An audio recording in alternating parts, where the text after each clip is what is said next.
Habari za wakati huu mtazamaji, mimi ni Benjamin Misanga na huu ni mwendelezo wa matangazo yetu. Waziri Mkuu wa Pakistani Shehbaz Sharif amesema siku ya Jumanne kuwa nchi yake ambayo inafanya kazi kama mpatanishi kati ya Marekani na Irani imelaani mashambulizi ya hivi karibuni dhidi ya Umoja wa Falme za Kiarabu UAE, huku akitoa wito wa kuheshimiwa kwa makubaliano tete ya kusitisha mapigano. Pakistani inalaani vikali mashambulizi ya makombora na ndege zisizo na rubani droni dhidi ya miundombinu ya kiraia nchini Umoja wa Falme za Kiarabu jana usiku. Sharifu aliandika kupitia mtandao wa X akiongeza kuwa anatoa mshikamano wake kamili kwa UAE. Alisisitiza kuwa ni jambo la msingi kabisa kwa makubaliano ya kusitisha mapigano kuheshimiwa ili kutoa nafasi ya kidiplomasia kwa ajili ya mazungumzo yatakayoleta amani ya kudumu na utulivu katika kanda hiyo.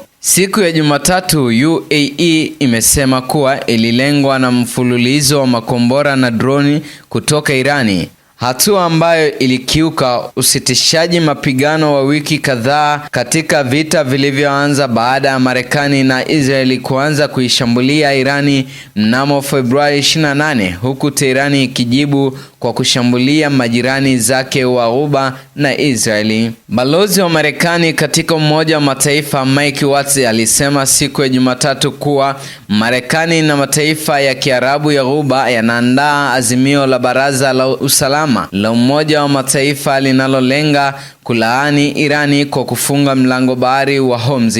Hatua hiyo ya Irani ilikuja kama jibu la kampeni ya mashambulizi ya mabomu kutoka kwa Marekani na Israeli. Mike alibainisha kuwa azimio hili ni juhudi finyu zaidi ikilinganishwa na lile lililofeli mwezi uliopita baada ya Urusi na China kulipinga. Alisema azimio la sasa limejikita zaidi katika suala la utegaji mabomu kwenye njia za maji za kimataifa na utozaji kodi, mambo ambayo yanaathiri uchumi wa dunia nzima, hususani nchi za Asia.